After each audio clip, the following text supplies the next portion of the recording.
Machines beeping, hushed conversations.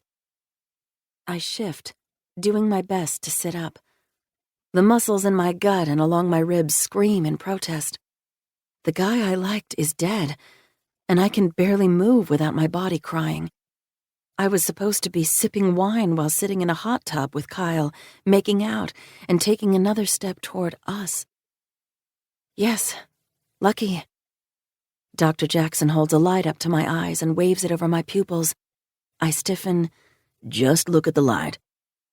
How long have I been here? I ask. About 6 hours. How did I get here? You were airlifted from the Outer Banks to Norfolk. The Outer Banks is a 170-mile barrier island chain, and Kyle's house is in the northernmost section, tucked against the Virginia line. As the crow flies, Kyle's cottage is 30 minutes from Norfolk, where I live. But there's no quick way to get from here to there.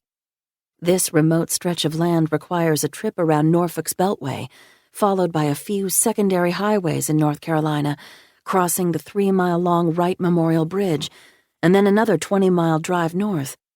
All that travel is rewarded with an 11-mile four-wheel drive on an untamed beach.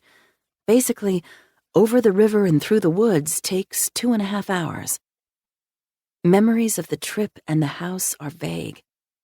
My mind is trapped in a loop, replaying the crack of Kyle's skull on marble, the pool of his blood oozing toward me, and the pain rocketing through my body.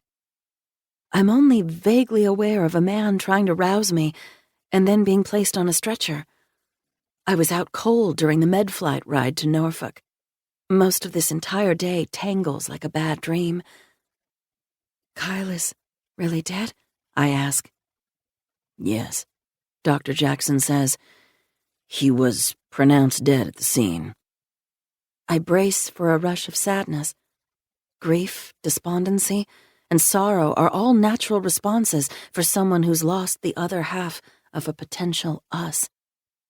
Kyle and I weren't married or even sleeping together, but we'd had a connection. I didn't fully understand what tethered us so tightly, but it had been very real. Yet no emotions charge or encircle me. There's only numbness. Must be shock. Are you taking any medications? Dr. Jackson asks. For sleepwalking. I can't remember the name. That might explain the drugs we found in your system. What drugs?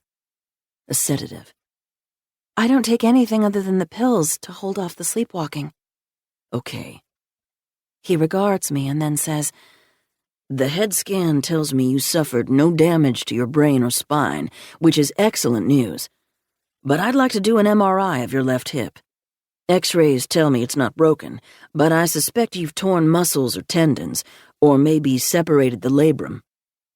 My head is good. A win. What's a labrum? Dr. Jackson tucks his pen light in his front pocket and runs calloused hands up and down my neck. I brace.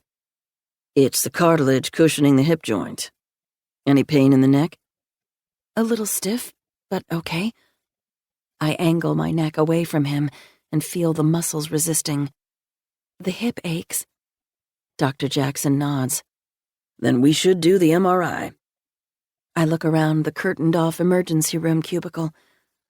How much is all this going to cost me? MRIs are expensive. Clear images give me a good look inside your body. You don't want to risk more damage. As I shift, the back folds of my hospital gown open, and a cold breeze fingers up my spine. I can live with a stiff hip, which in all likelihood just needs rest. My head is good, right? Dr. Jackson sighs. Yes, but the hip correlates with long-term mobility. I'll rest it. See how it goes.